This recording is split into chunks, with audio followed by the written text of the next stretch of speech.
Buenas, buenas. Hola a todos. Hola, hola, hola, hola. Buenas, buenas.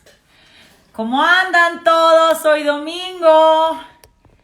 Finalizando semana. Espero que su semana haya estado fantabulosa.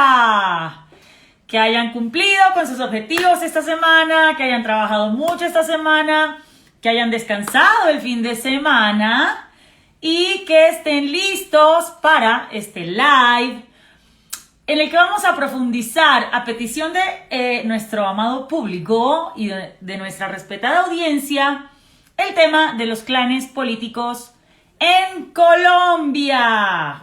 Hoy vamos a hablar no solamente sobre el clan Aguilar, sobre el que ya tuvimos una pequeña conversación con nuestro invitado de hoy, que es Ariel Ávila, politólogo, analista político, subdirector de la Fundación Paz y Reconciliación, que saben muchos de ustedes, es una organización especializada en investigación, anticorrupción. Ellos tienen un libro que se llama Los clanes políticos en Colombia y tienen muy bien analizado cómo es este tema de los clanes, de las familias que manejan este país, que al final son el único partido político que prevalece, el partido político de la corrupción, el partido de los clanes, como dice mi gran querido amigo y admirado León Valencia. Por ejemplo, en el Congreso de la República, el partido mayoritario es el partido de los clanes y en apenas contados minutos, segundos, se va a conectar con nosotros Ariel Ávila y vamos a explorar cuáles son esos clanes políticos en Colombia que tienen capturado el Estado, tanto a nivel local, territorial, como a nivel nacional. ¿Cuáles son las implicaciones de estos clanes? ¿Cómo se formaron? ¿En qué momento histórico del país se conformaron? ¿Cuáles son las familias que hacen parte de estos clanes? ¿En qué regiones del país imperan estos clanes? ¿Quiénes hacen parte de ellos?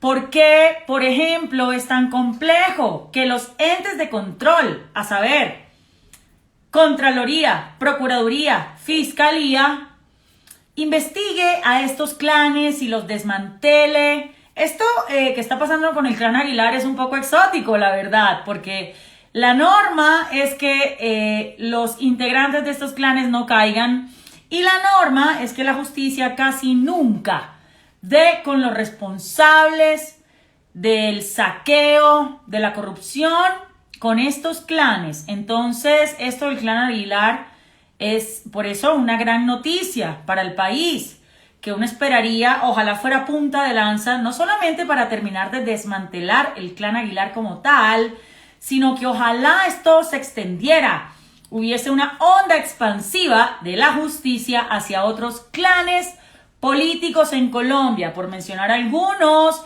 está el clan del Valle, encabezado por Dilian Francisca Toro. Por mencionar otros, en la costa, en mi región, está el clan Char, por un lado, en cabeza de Alex Char y de Arturo Char. Y está el clan, por ejemplo, Cotes, que es un clan en el Magdalena.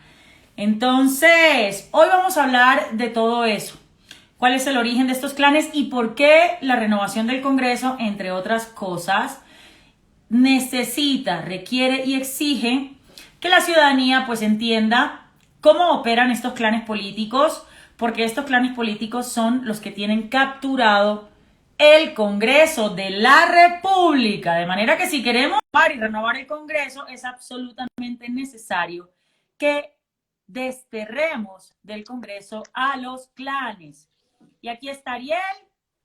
Ariel, bienvenido a este live de domingo, terminando semana. Te cedo la palabra para que saludes a la audiencia que está muy emocionada por ver este live de hoy, en donde todo el mundo quiere entender bien y en detalle qué es eso de los clanes políticos. ¿Cómo estás, Ari? Katy, ¿qué tal? Buenas noches y un saludo a las más de 130 personas que se están conectando, ya más de 140. Efectivamente, Katy, hoy vamos a hablar de lo que llamamos clanes políticos, de lo que son estos de los Aguilar, aunque ya hemos hablado de ellos, los Géneco, los Cotes, Dilian Francisca, los 54 clanes, y vamos a ver qué es lo que está pasando con la democracia colombiana, cuál es el papel de esos clanes, por qué los temas de corrupción, los órganos de control, lo que usted ya ha venido hablando. Entonces, bueno, muchas gracias, Katy, y aquí estamos. Bueno, Ariel, yo, digamos, quiero que nos tomemos este espacio para ir un poquito más allá de la coyuntura. Sabemos que la noticia de la coyuntura en este momento es la captura de un senador de la República, que es el senador de Cambio Radical, Richard Aguilar, que es uno de las representantes del clan Aguilar.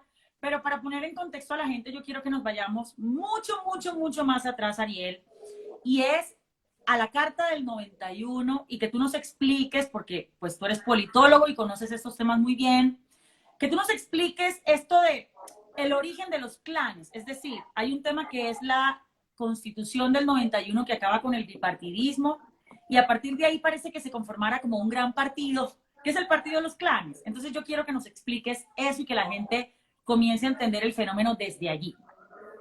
Bueno, vamos a explicar esto muy telegráficamente.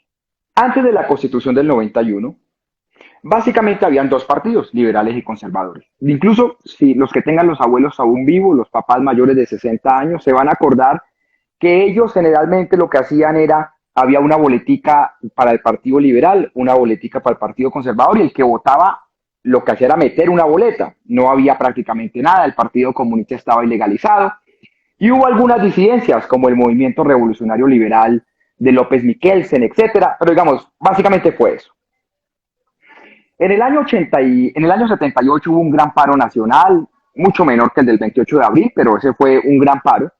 Hubo una crisis de seguridad muy grande y entonces se decidió que Colombia en el año 86, 1986, elegía popularmente alcaldes y gobernadores. Hasta ese momento el presidente que ganaba nombraba gobernadores, alcaldes de ciudades capitales, nombraba, la gente no votaba por ellos. Y estos gobernadores ponían los alcaldes de los municipios.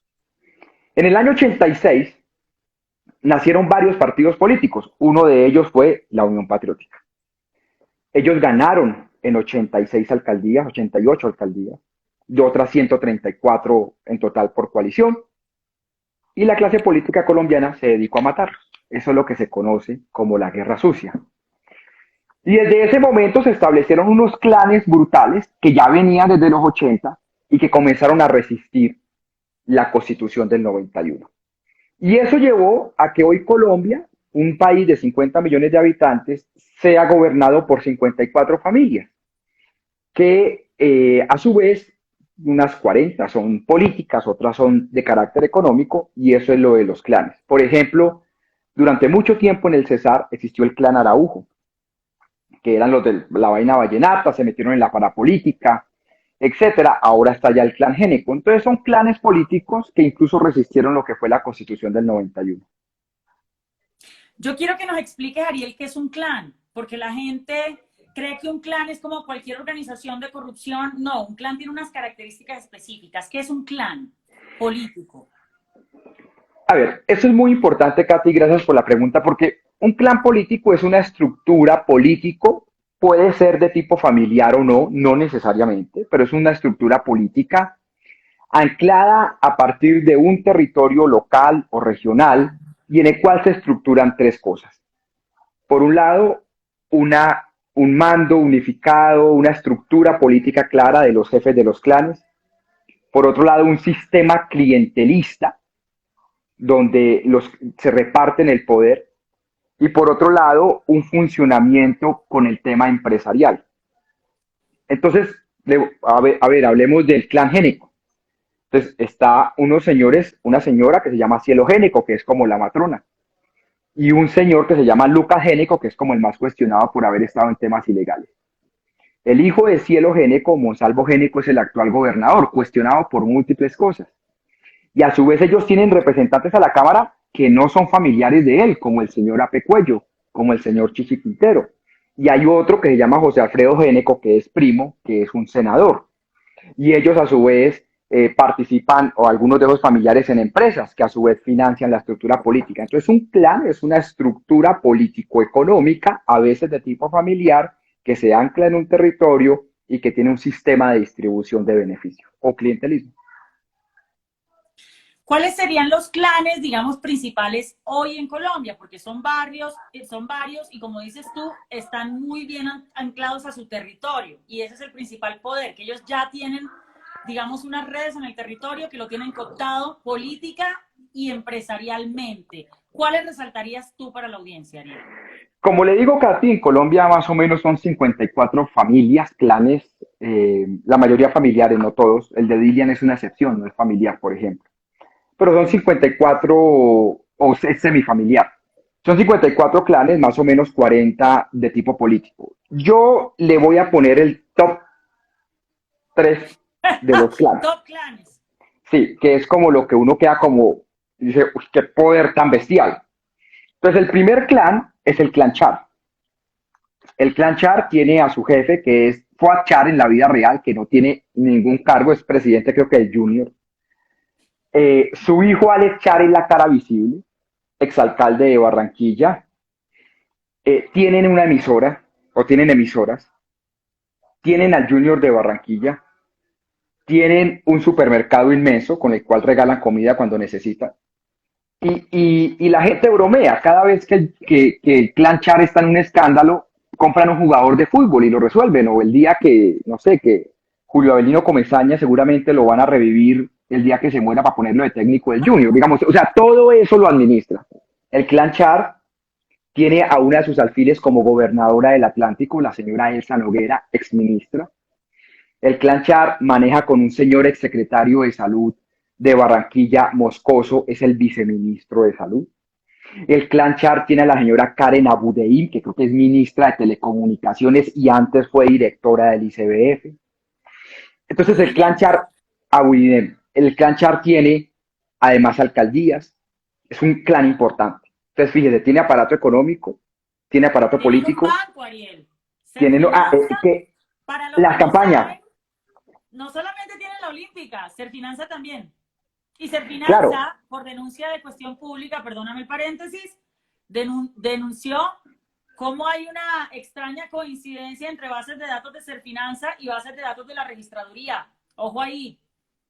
Y además, varios de los políticos de allá le sacan prestados a ese banco plata para sus campañas políticas. Eso quedó también demostrado por cuestión pública. De hecho, ni siquiera es una denuncia nuestra. Bueno, entonces, ellos tienen hasta un banco y ese es el clan Char. Para mí es el más impresionante porque han logrado demostrar que la política es un negocio y lo hacen bastante bien. Digamos, pues el medio país se la arrodilla. Dos, el otro clan que para mí es una cosa impresionante es Dilian Francisca Toro, la sultana del Valle.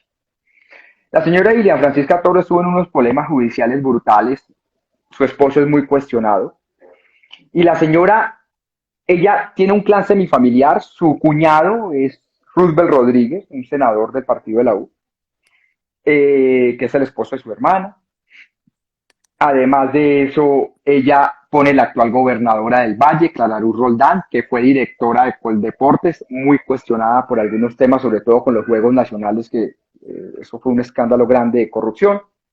Controla más de 20 alcaldías, tiene dos senadores, tres representantes a la Cámara, y ha hecho también una estructura semifamiliar, porque ella sí, digamos, ella es muy buena en repartir el poder, en lograr consentir a todo el mundo. Eso es otro de los clanes impresionantes que yo tengo.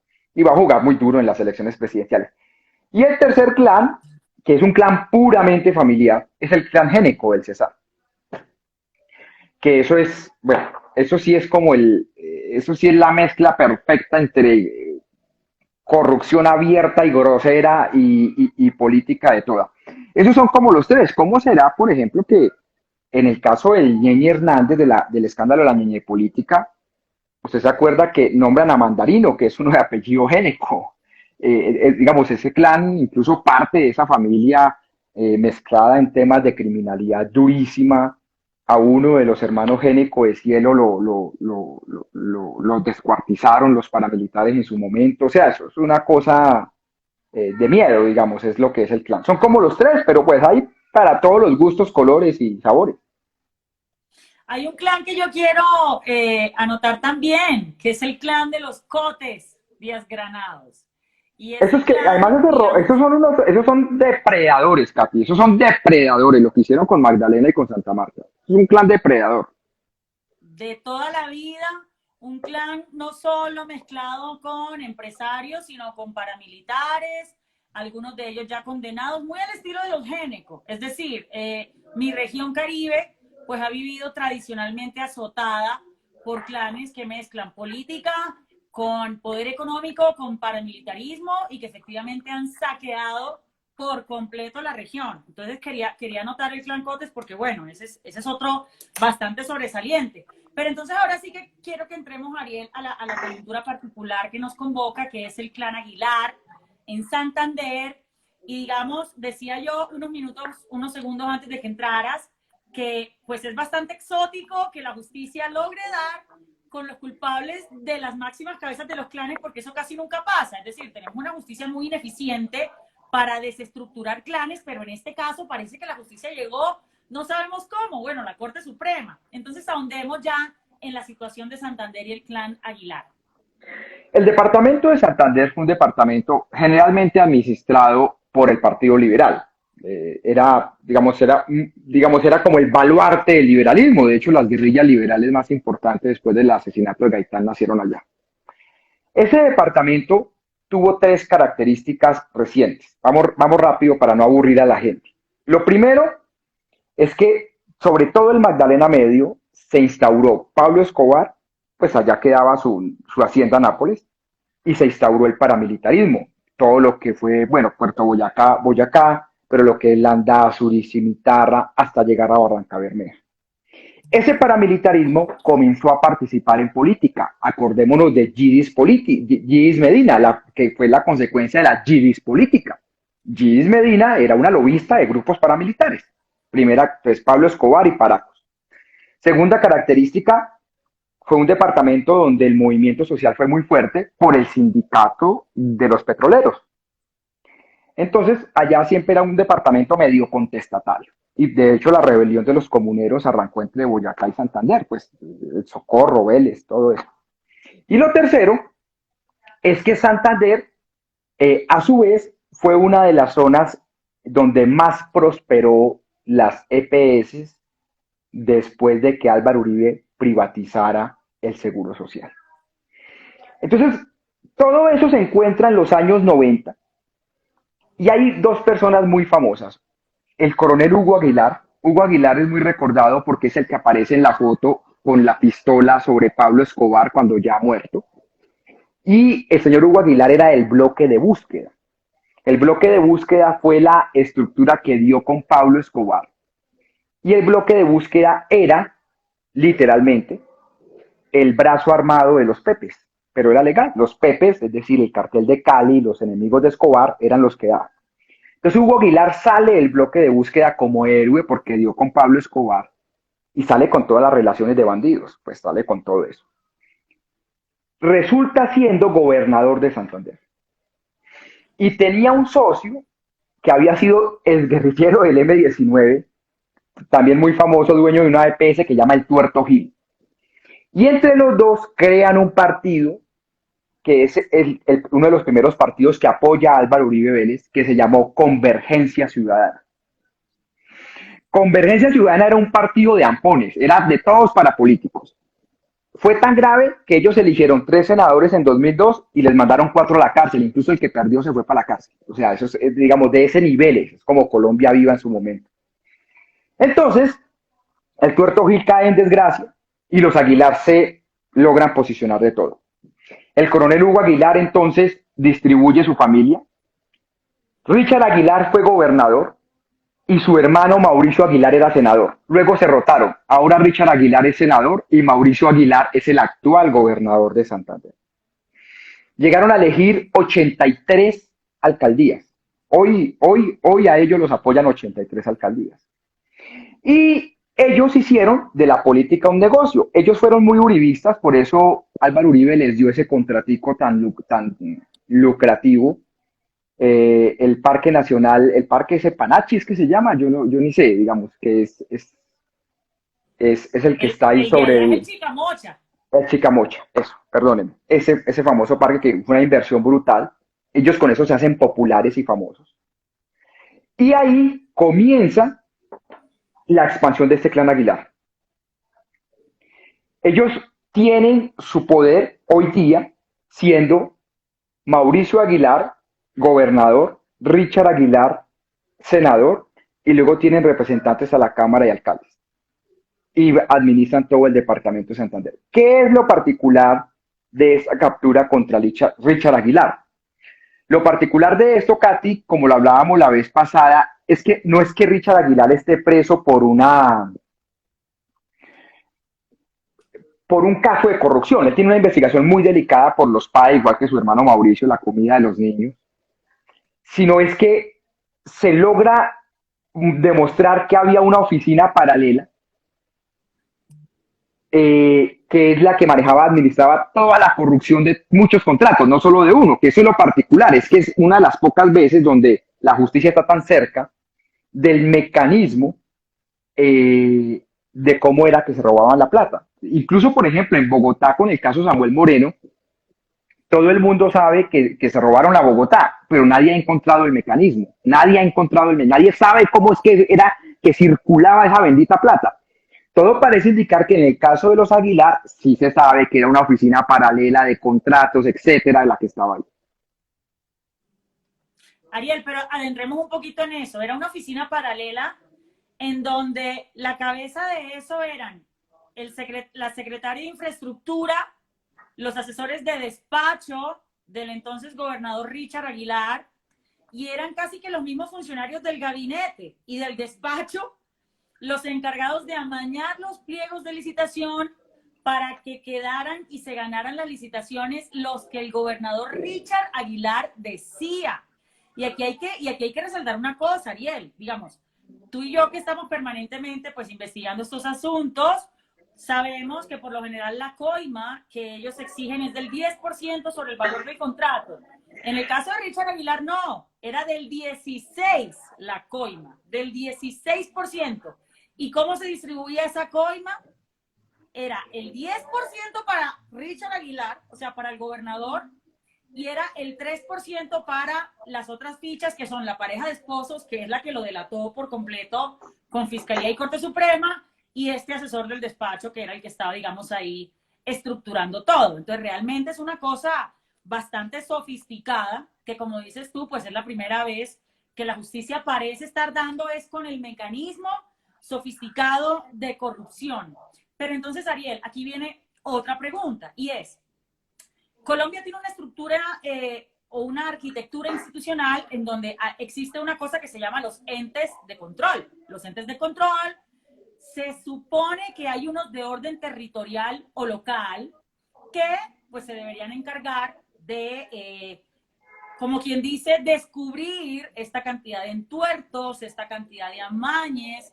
Y en este caso de Richard Aguilar, vemos que los entes de control nunca, o al menos hasta ahora, habían, digamos, actuado de manera contundente. Aquí esto, lo que está pasando ahora con la captura de Richard Aguilar, se da por la Corte Suprema de Justicia, que es el juez natural de los congresistas, y el señor ya hoy es congresista, pero yo quiero que nos digas por qué, o sea, cuál es la relación entre estos clanes, los entes de control y las fichas que terminan encabezando los entes de control, y cómo esto deriva en que los entes de control pues nunca dan con la nunca desmantelan estas estructuras. Bueno, a ver, Katy, bien por la pregunta. Esto que voy a decir, y yo le aclaro un poquitico que la gente que nos está viendo va a ser una clase aburrida de ciencia política de 1 minuto. Entonces, y ya, 2 minutos. No importa, yo creo que la gente quiere eso. Dale. El problema, como lo dice David, que está opinando acá, es un tema de diseño institucional. Es decir, el diseño, la forma como está el aparato estatal colombiano está diseñado para que sea corrupto, para que funcione de forma corrupta. Por eso es que muchos de los políticos que llegan ahí terminan siendo corruptos, y yo estoy seguro que es que ningún político se lanza a la política queriendo ser corrupto, pero el sistema se los trae. Por esto. Entonces, por ejemplo, David que coloca el ejemplo. David resulta siendo alcalde de X municipio. David, para ser alcalde, me busca a mí. Yo puedo ser alguien legal o ilegal, no importa, y yo le tengo que financiar la campaña. Cuando David gana, entonces yo le digo a David, oye, ¿y cómo voy yo? Yo te financié, te puse 400, 500, 600, 1000, 1200 millones, ¿cómo voy yo? Eso no lo hago por amor a la patria. Entonces David me dice, no, tranquilo, tranquilo, tranquilo, tranquilo. Yo te voy a dar unos contratos y unos puestos. Entonces el tipo lo primero que hace es ir a comprar los concejales para que los concejales le voten el plan de desarrollo y los concejales que le piden a cambio puestos y contratos con fundaciones fantasmas. Y luego David una vez compra el consejo, entonces el consejo le elige los órganos de control, personerías en ciudades capitales, contralorías. Y a su vez, David, que ha negociado con un senador, le garantiza la procuraduría. Entonces le nombran como órgano de control a los amigos. Le nombran un amigo en la Contraloría, un amigo en la Personería, y entonces pues no hay control. Es como si yo coloco un amigo mío a que me supervise, pues no hay supervisión, no hay. Y eso lleva a que entonces haya tanta plata circulando, el personero se embolsilla plata, el contralor se embolsilla plata, el procurador se embolsilla plata, y es cuando cambia el gobierno, que cambian contralores, que se destapa todo el escándalo pasado. O en este caso, es porque hay una denuncia y tiene que venir a Bogotá, a la Corte Suprema, para que baje al departamento, porque en el departamento pues nunca había pasado nada. Entonces, el diseño institucional es ese, pues es un diseño que está hecho para que funcione de forma corrupta. Y en el nivel nacional también, Ariel, porque expliquémosle a la gente que en el Congreso pasa exactamente lo mismo. El Congreso No, tiene que porque ver además con el son, procurador. exactamente. Y cada congresista que tiene sus alcaldes amigos, pues protege sus alcaldes amigos. Entonces va y le dice al procurador, mira, yo te voto, pero mira, mi amigo tiene un proceso, no, pero ¿cómo se lo va a tirar? Si él se equivocó, pero él no tiene nada que hacer. Mira, mi otro amigo tiene otro proceso, pero es que él no es malo, es que lo están calumniando. Y entonces saca. Persecución, persecución. Claro, y todos los que denunciamos esto, como a mí, entonces Castro Chavista, Mamerto, no sé qué, y dele, y donde legitima. Pero todo eso está, lo de los Aguilar, ¿cuántos años, Katy? ¿Cuántos años llevamos en esto? O sea, usted, estos, no sé, desde que Hugo Aguilar era, o sea, 10, 12 años denunciando esto, y te digo una cosa, Katy, en el caso Aguilar, el tema del PAE, el tema del plan de alimentación escolar, eso, o sea, es que hasta se tumban la comida de los niños, o sea, después, pucha, es que se roban hasta un hueco y vuelven por el roto. Así es. Y digamos, Ariel, en el Congreso hay una cosa que sucedió en 2019. Esto fue algo que se nos pasó por alto incluso a nosotros en la veeduría. Se le pasó por alto a la opinión pública, se le pasó por alto a ti y a todo el mundo. Y es lo siguiente. En 2019, el Congreso de la República modifica la ley de conflictos de interés y es la ley 2003 de 2019 que en ese momento, digamos, la modificaron. ¿Sabes lo que hicieron los congresistas, Ariel Ávila? Los congresistas de una ponencia a otra, en un debate a otro, digamos, eso tuvo 4 debates en las comisiones constitucionales y luego las plenarias, eliminaron un párrafo de la ley que venía de la ley anterior, en donde decía que los congresistas que tuviesen investigaciones en los entes de control, llámese Procuraduría, Contraloría, Fiscalía, obviamente estarían impedidos para votar. O sea, tenían que declarar que tenían un conflicto por cuenta de su investigación. Pues Ariel, en la ley 2003 de 2019 los congresistas eliminaron esa parte. Es decir, levantaron así como así, de manera soterrada, escondida, eso lo aprobaron por allá una noche de madrugada para variar, que los congresistas no se tuvieran que declarar impedidos para elegir a las cabezas de los entes de control. ¿Y sabe usted qué pasó? Cuando eligieron a Margarita Cabello el año pasado o no, mentiras, a comienzos de este año, cuando eligen a Margarita Cabello, pues hubo varios que tenían investigaciones en la Procuraduría que argumentaron que no tenían que declararse impedidos por cuenta de la nueva ley. Así que Esto lo digo por lo siguiente. La ciudadanía a los candidatos al Congreso debería más o menos exigirle que se comprometieran con deshacer la modificación de esa ley, porque no es posible que los congresistas hayan legalizado el conflicto de interés. Eso fue lo que hicieron. Entonces, tenemos un Congreso no solamente inmerso en una arquitectura y en un diseño institucional que ya de por sí está viciado, sino que ahora para rematar legalizaron el elegir a las cabezas de los entes de control, así ellos estén siendo investigados por eso. Entonces, realmente es un problema estructural de diseño que pues la ciudadanía tiene que elegir, hombre, representantes políticos dispuestos a corregir esos errores. Y ahí hay un tema, Katy, y es que el gran asunto con esto, en el diseño institucional, la gente lo tiene que entender, y es por eso tan importante que voten bien a Senado, no solo a Presidencia y a Cámara. Un congresista o una congresista cumple tres papeles. Hace control político, es decir, tal ley está mal, gobierno, usted no responde, responda por las vacunas, responda por la seguridad, eso es control político. Un congresista o cualquiera hace leyes, la ley tal, propone leyes. O un congresista hace gestión por su región. Eso de gestión es ir a llevar proyectos. Y ahí comienza Cristo a padecer. Pues que uno haga gestión por una región, mire, una carretera, pues eso no está mal. Normal. El problema es que, claro, el problema es que en Colombia hay una vaina que llaman cupos indicativos. Que los cupos indicativos es lo que se conoce como la mermelada. Entonces a un congresista, si vota el plan de desarrollo, si es del gobierno, le asignan, mira este proyectico de distritos de riego, mira este proyectico de vías, y el congresista va con sus amigos alcaldes y le dice, bueno, le voy a traer eso, pero esos son votos para mí, y va y los lleva, y a la vez sacan la tajada del 10%, abusadores que piden el 16%, y eso termina estructurando el clan, porque entonces la gente en una región, ¿quién contrata en la alcaldía de Cimitarra, en Cimitarra, quién contrata a la gente?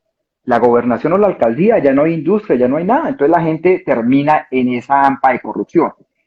Y eso lleva a que esos clanes se afiancen. Es que los clanes lo que pasa es que se afianzan, es como si fueran unos árboles con unas raíces inmensas que nadie los puede derrotar. Por esto de los Aguilar es muy llamativo, porque pues esta gente iba a volver a barrer en elecciones y había preparado todo para barrer en elecciones, y ahora pues quedan desacomodados. Yo creo que se van a acomodar y esos clanes, pero mira una cosa, Katy, ¿me dejas decir una cosa, un ejemplo de tu tierra, de la costa?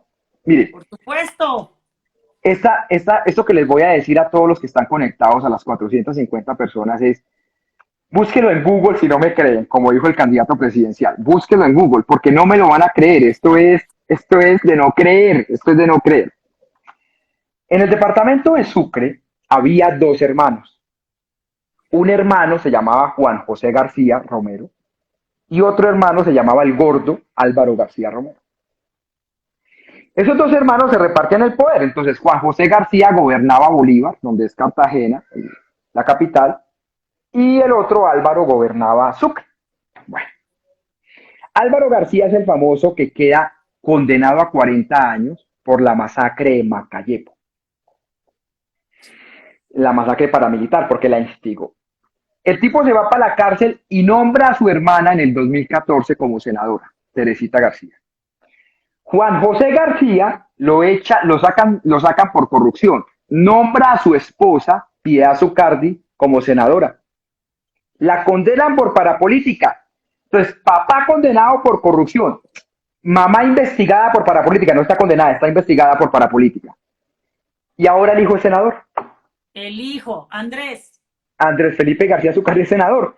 Entonces, o sea, esto es una cosa, esto es una barbaridad. O sea, parce, te mandan el papá para la cárcel, la mamá por parapolítica, y la gente vuelve y vota por el hijo. Entonces uno dice, marica, la gente es que es bruta, o sea, ¿qué es esto? No, no es eso. Es que en esos departamentos y municipios, pues un contratico, la gente termina vendiendo su vaina por contratos y termina votando por los mismos. Entonces llegó un momento en que esta familia García Romero tenía, otro ejemplo, Partido Conservador. Entonces, Vicente Blel, condenada por parapolítica, y hoy la hija Nadia Blel es congresista y el hijo Vicentico es gobernador del departamento de Bolívar. O sea, es que uno dice, parce, es que al menos denle a un amigo, pero todo entre familia, pero esto es una cosa tenaz. Y eso, pues eso es lo que pasa. Ariel, y yo quisiera, digamos, hacer hincapié en algo que tú has dicho, porque es que es la pregunta de mucha gente. Bueno, pero ¿será que los colombianos somos brutos? ¿Será que definitivamente es que nos gusta que nos roben y que nos saquen? No, digamos, yo siempre hago una reflexión en ese punto y es muy en el sentido de lo que dijiste. Hay regiones en donde sencillamente no hay tejido productivo. Lo único que da empleo es el Estado. Y si el Estado, constreñido por cuenta de las fuerzas políticas que lo ocupan, pues le mandan a usted a votar así, así, así, así, es muy probable que usted por mantener su trabajo sencillamente lo Claro. haga. O peor, a la gente a la que van y le llevan un mercado, Ariel, que es gente que no tiene mercado para un mes, llega el político con el mercadito que le resuelve una semana, 2 semanas, y la gente no tiene cómo decir que no. Pero entonces, en ese contexto tan complejo que es casi que de un constreñimiento al ciudadano, que el ciudadano no puede resistir, no puede evadir por las condiciones precarias en las que vive ese ciudadano, ¿cómo hacer? ¿Qué hacer? ¿Qué decirle a ese ciudadano? Oiga, recíbala al mercado pero no vote por él, o reciba la teja pero traiciónelo, o sea, ¿qué decir ahí? Una cosa, Katy, para ejemplificar esto que usted está diciendo.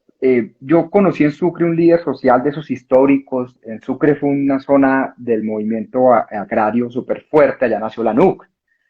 Entonces, el líder, un líder social histórico de unos 60 años, yo no me lo encontré hace como 6 años, iba a votar por otro de esos personajes terribles, Yair Acuña. Entonces, el líder me decía, yo le dije, hermano, entonces ¿usted por quién va a votar? Entonces yo le pregunté por alguien y me dijo, no, voy a votar por Yair. Y yo le dije, parce, y toda su lucha y toda su vida. Dijo, no, pero es que no es que le dio el contratico a mi hija y entonces mi hija está trabajando, pero no sé qué, pero yo en las presidenciales sí voy a votar libre. Entonces, digamos, incluso la gente que por años ha luchado, pues termina entregada a esto. ¿Qué hay que hacer? Yo lo que siento es que nosotros tenemos que hacer 3 o 4 cosas. Por un lado, sí, eh, el voto es secreto. Entonces, voten libremente, así diga que van a votar por otra persona. Pero voten en secreto y voten libre.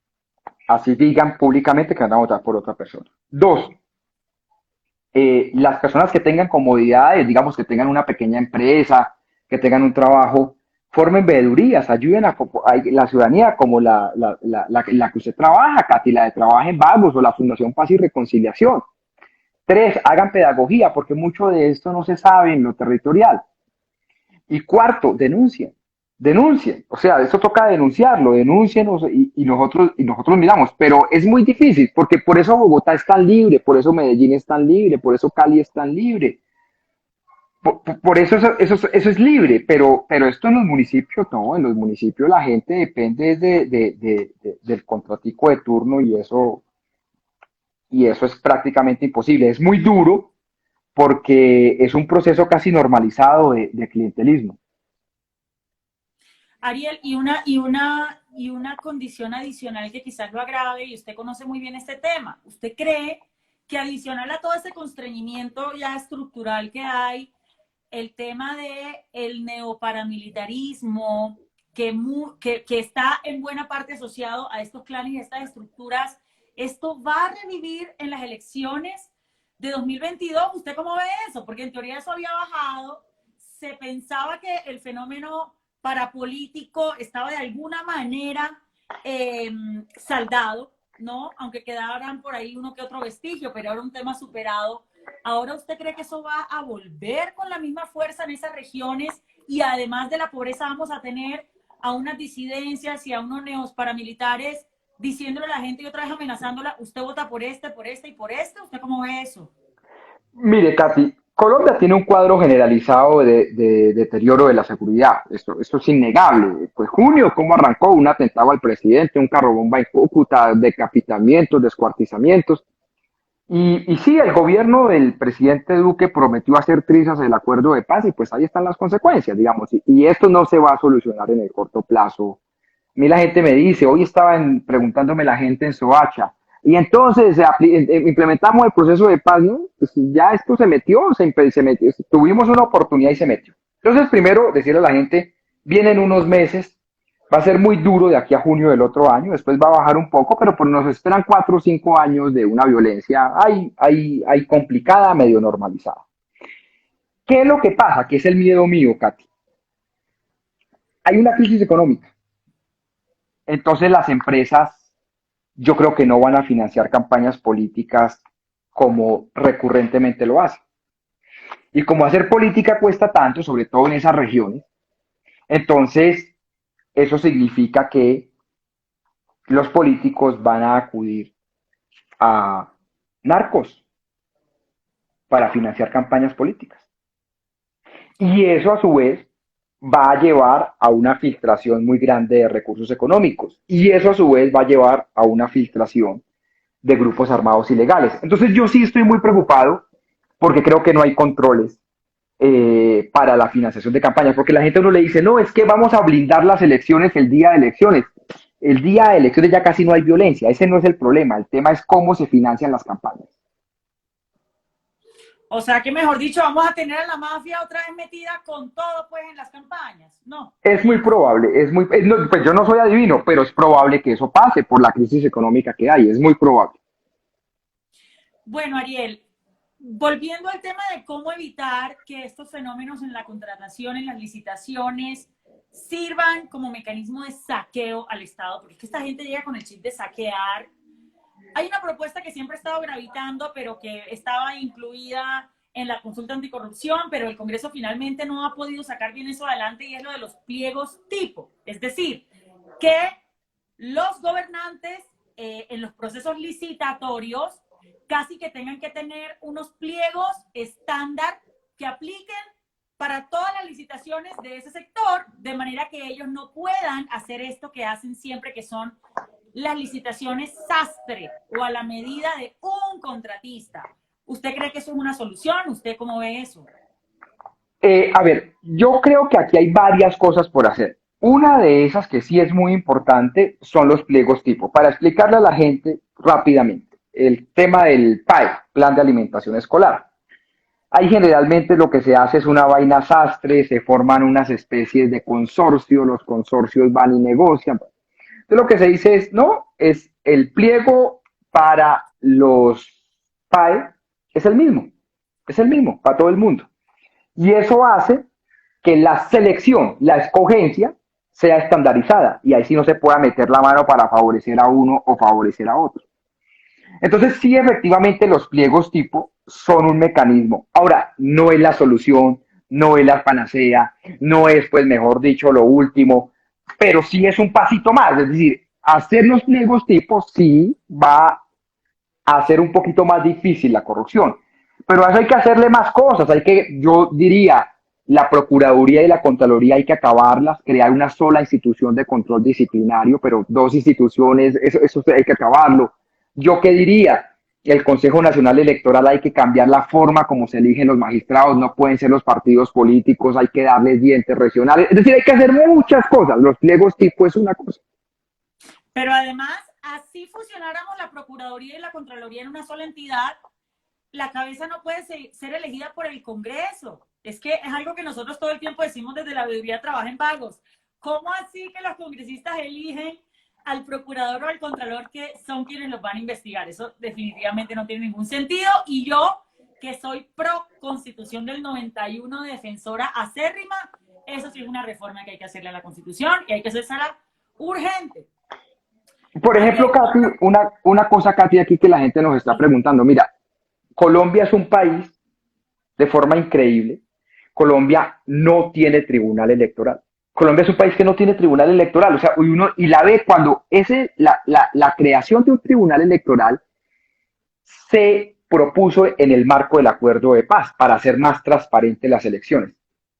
Mauricio Liscano, del departamento de Caldas, siendo presidente del Senado, dijo, no, es que un tribunal electoral es castrochavismo, eso es comunismo, las FARC se van a tomar el poder. Y la gente que como no lee, que como solo ve novelas y realities, y mucha gente, en los cuales yo tengo familia, creyeron, y la clase política hundió toda la reforma política. ¿Te acordás tú y yo cómo luchamos porque hubiese lista cerrada, por modificar el CNE, por financiación pública de campañas y no de privados, todo lo hundieron y Colombia, por ejemplo, no tiene un tribunal, o sea, esto es una cosa absurda, o sea, nosotros no tenemos tribunal electoral, hay una vaina por allá que llama la sección quinta del Consejo de Estado, pero nosotros no tenemos tribunal electoral, entonces esto sí, o sea, hay unos temas de arquitectura institucional delicados. Muy complicado, Ariel. Y vámonos con un tema álgido que nos preocupa a nosotros en la veeduría, a usted, porque usted y yo hemos hecho esta denuncia de forma conjunta, ya llevamos casi 3 años dando lora con este tema, pero esto tiene todo que ver con los clanes por lo siguiente, y es el registrador nacional, Alexander Vega, fue puesto ahí por un clan y es el clan Char de Barranquilla. ¿Usted qué lectura da para las elecciones que vienen, sabiendo que en Colombia tenemos un registrador que es de uno de los clanes? Bueno, yo aquí quiero ser muy claro, muy directo, y yo le pido a toda la gente que nos está viendo otra vez, si no me creen, pregúnteselo a Google. Y cuando verifiquen todo esto que les voy a decir en Google, corten este pedazo del video donde estamos Katy y yo y mándeselo a toda la gente que pueda. Córtenlo. Autorizamos que corten y fragmenten el video y que se vuelva viral. No hay problema. Yo en mi vida he mandado muchos políticos a la cárcel. Yo en mi vida he conocido políticos muy malos. Por allá en Caquetá conocí un man, al Mario. Ese man pactó con las FARC, pactó con los paras, pactó con los narcos. O sea, ese era como yo decía, uy, este es un bandidas. Pero Alexander Vega es otro nivel. Alexander Vega es el actual registrador nacional.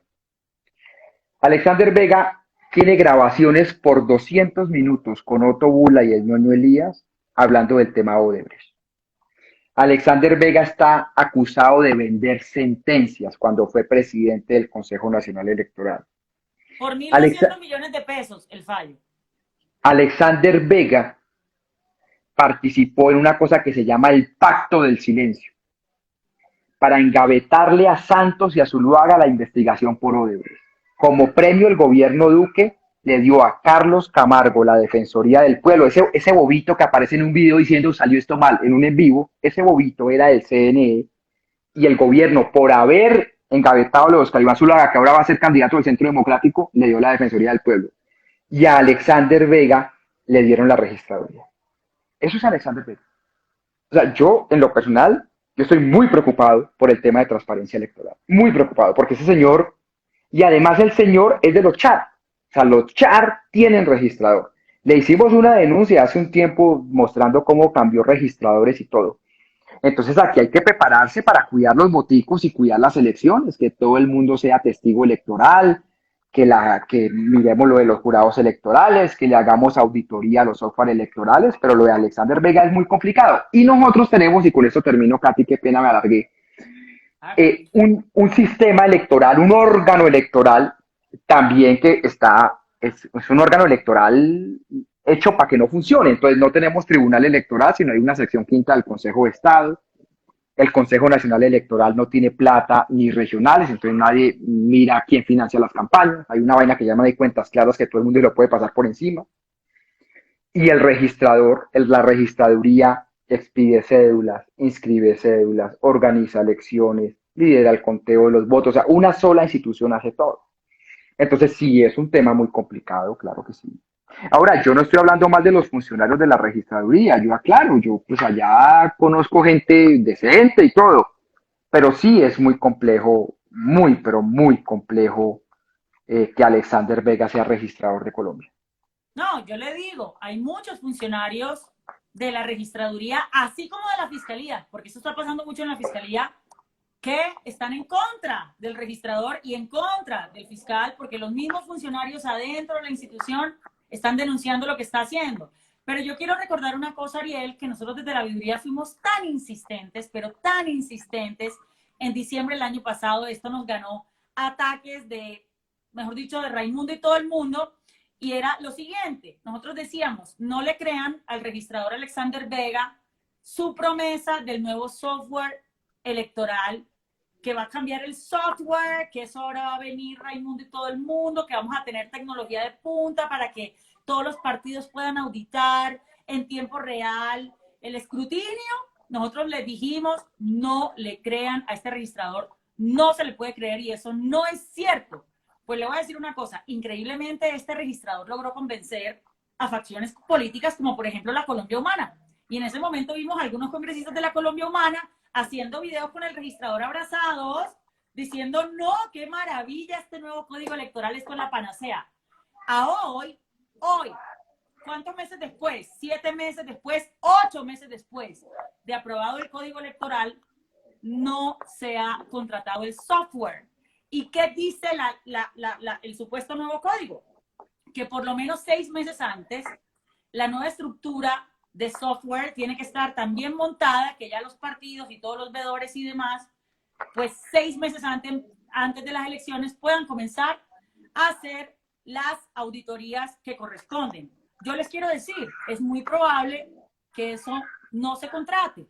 Y si ese nuevo software no se contrata, pues lo que quiere decir es que vamos a tener el anterior y el software anterior ya ha sido vulnerado en casos probados por la justicia, en este caso por el Honorable Consejo de Estado, que pudo probar en sentencia de la magistrada Lucía Bermúdez cómo el software, que hay que recordar, está tercerizado en este momento, ni siquiera es del Estado, es de una empresa que se llama Thomas Gregg Sons. Entonces, en esa sentencia se relata cómo ese software fue vulnerado en horas de la madrugada y desde afuera se metieron y alteraron en el software la información, de manera que al partido Mira en ese momento se le bajaron unas curules. Entonces, dígame usted, bailen este trompo. Probablemente vamos a seguir teniendo el mismo software para las elecciones de 2022 con el agravante de que los clanes están profundamente asustados porque para nadie es un secreto que la política tradicional está en jaque en este momento por la ciudadanía, el tema del paro, toda la movilización social. Y pues van a hacer lo que esté a su alcance los clanes tradicionales de Colombia para quedarse con esas elecciones. Y este registrador es una amenaza para la democracia y la ciudadanía lo debe saber y seguir el consejo que acaba de dar usted. Hay que salir masivamente a hacerle veeduría al proceso electoral, a ser testigos, inscríbanse con la MOE. Aquí tuvimos un espacio con la MOE hace unas semanas para que ojalá la gente ayude a auditar este proceso electoral. Ariel, vamos cerrando. Yo quiero, antes de que usted entre a sus conclusiones que siempre hace, y es, en el caso de Richard Aguilar, volviendo al tema de Richard Aguilar, uno ve una cosa en Colombia y es que estos políticos, Ariel, a pesar de que tengan 50.000 investigaciones encima, las más graves por los hechos más graves, no existe sanción social en el entretanto. Es decir, a Richard Aguilar veíamos que él se seguía moviendo como el rey de la panela, en su círculo político, en su círculo social, pero una cosa que a mí como periodista también me entristece y es en los medios de comunicación. O sea, Richard Aguilar era el ponente de la reforma tributaria, ha sido el ponente de esta nueva y de la anterior, y no solamente frente al tema de la reforma tributaria, sino frente a múltiples temas, uno lo veía pavoneándose en los medios masivos más importantes. ¿Por qué los medios de comunicación no tienen en cuenta este tipo de cuestionamientos, este tipo de investigaciones y lo siguen tratando como reyes? Máximo, o sea, con el agravante de que casi que nunca al final la justicia da con su responsabilidad. En este caso se logró. Bendito sea la vida y el universo, pero la mayoría de veces no. ¿Qué hacemos para que haya una sanción social, Ariel, contra esta gente? No, mire, yo siempre digo todo lo que está pasando en esto, porque ahí todo el mundo pregunta, pero entonces, ¿qué hacemos? Pero entonces, ¿cuál es la solución? Pues aprenda a votar, pues esa es la solución. O sea, los culpables de esto es la gente es la que vota por esos políticos. Mire, esto de los Aguilar, eso se viene, hace muchos años se viene denunciando, 10, 12 años, y hoy toda la información está en web. Entran a la página de Paz y Reconciliación, Trabajen Vago, la misión de observación electoral, todo está en la web. O sea, la gente ni siquiera tiene que comprar un libro ni nada, y va y mira cuáles son sus candidatos y mira todo el prontuario. Entonces yo le pido un esfuerzo a la población, haga un esfuerzo por saber por quién vota, o sea, de verdad, hagan un esfuerzo por saber por quién votan, que esto es culpa de ustedes. A mí me dice, qué pena la comparación, Katy, un familiar me decía la semana pasada, Ariel, pero mira este país cómo está, narcotráfico, roban, crímenes, masacres. Y yo le dije, pero usted votó por Duque. Pues él dijo que iba a hacer eso, pues ahí está. Pues es que la culpa es tuya, no es de Duque, Duque cumplió. Dijo que iba a hacer trizas eso y ahí está, pues ahí. Entonces yo siento que la población, eso no es, que la gente dice, no, políticos corruptos, ¿y quién vota por ellos? Pues la gente, pues va a aprender a votar. Entonces, yo lo que siento es eso. Y lo otro es que los políticos, perdónenme la expresión, algunos, no todos, obviamente, son como ratas en esto. Entonces, mira a Richard Aguilar, y hace la de Uribe, ¿no? Renuncian al Senado para evitar que la Corte Suprema lo juzgue y irse para la Fiscalía de Barbosa. Y la Fiscalía de Barbosa, pues yo no sé, digamos, Barbosa sí, para mí pues es un inepto, pero digamos, más allá de eso, llega un proceso nuevo, entonces la Fiscalía coge y empieza, toca volver a verificar todas las pruebas y todo lo que ha avanzado la Corte Suprema se devuelve, otros 2 o 3 años, en 2 o 3 años ya los Aguilar se han movido, ha cambiado el gobierno, otra vez tienen el poder y listo, y ya, no pasó nada. Eso es lo que pasa. Pues Ariel, no sé, pues un mensaje final a la ciudadanía. Ya en menos de 3 minutos Instagram me empieza a mostrar que ya me lo va a cortar. No se preocupen los que han dicho que dónde va a quedar esta grabación, tranquilos, va a quedar en mi Instagram, en el de Ariel, y de ahí van a poder, como dice Ariel, cojan los pedacitos clave, córtenlos y mándenselos a todo el mundo. Entonces, Ariel, un mensaje final para la ciudadanía, un mensaje de Rápido. esperanza, ¿qué hacemos? No, mire, yo le digo a la gente, esto rápido. La clase política, como dice Katy, está asustada. Está súper asustado por el paro nacional, porque la gente está muy en contra de todos estos congresistas. Hay muchos que ni siquiera han comenzado campaña política porque no tienen cómo salir a la calle porque creen que los van a linchar. Y nosotros, toda la ciudadanía tiene una oportunidad de cambio muy grande. O sea, de verdad que Colombia nunca había estado tan cerca de cambiar esto, de cambiar toda esta podredumbre. ¿Qué hay que hacer? Hay que salir a votar masivamente. Hay que votar bien, hay que ser testigos electorales, hay que pedir garantías internacionales, que venga la Comisión Interamericana, que venga la OEA, que venga la Unión Europea, la Fundación Paz y Reconciliación estará, trabaja en vago, la misión de observación haciendo esto. Hay que hacer muchas cosas, hay que pedirle a la oposición que creen un mecanismo paralelo de conteo de votos. Hay que hacer muchas cosas, pero ya sabemos, como dice Katy, ya sabemos cómo se roban las elecciones y no es comprando votos a 50.000 pesos ni con tamales, eso era la época prehistórica. Ahorita es metiéndole la mano a la registraduría. Entonces tenemos que prepararnos para eso, pero yo le digo un mensaje esperanzador a la gente, sí hay cómo, tenemos una oportunidad de oro para cambiar esto. Pues a las 500 personas que en promedio estuvieron conectadas en la noche de hoy, como siempre, les agradecemos infinitamente que se conecten, que saquen el espacio, que luego roten esto. Vean, aquí no hay otra salida que votar bien, pero el paso anterior a votar bien es hacer pedagogía. Eso es lo que buscamos con este tipo de espacios, eso es lo que buscamos con esfuerzos que hacemos algunos como las veedurías ciudadanas, pero necesitamos que ustedes, que son los receptores de esa información, la amplifiquen, comiencen desde ya a hablar con sus familiares, comiencen desde ya a hablar con sus amigos, a hablar con la gente en su trabajo. No dejen que nos coja la campaña y entonces ya apenas unas semanas antes de las elecciones es que estamos diciendo a la gente, no, la pedagogía toma tiempo, tomar conciencia toma tiempo, elevar el nivel de conciencia toma tiempo. Entonces, lo mejor que podemos hacer los ciudadanos en este momento es eso, sentir que todos tenemos la responsabilidad de la pedagogía, no solamente investigadores como Ariel, no solamente en veedurías al Congreso, no. Todos tenemos la responsabilidad y lo podemos hacer. Entonces, esa es la invitación que les hacemos nosotros desde la veeduría Trabajen Vagos. Y bueno, Ariel, por supuesto, desde su rol como investigador y desde la Fundación Paz y Reconciliación, que nosotros respetamos y queremos tanto. Entonces, Ariel, nuevamente gracias por estar aquí con nosotros. Gracias a quienes se conectaron y tranquilos que la grabación va a quedar guardada para que la puedan ver. Descansen y que tengan un muy buen inicio de semana. Chao.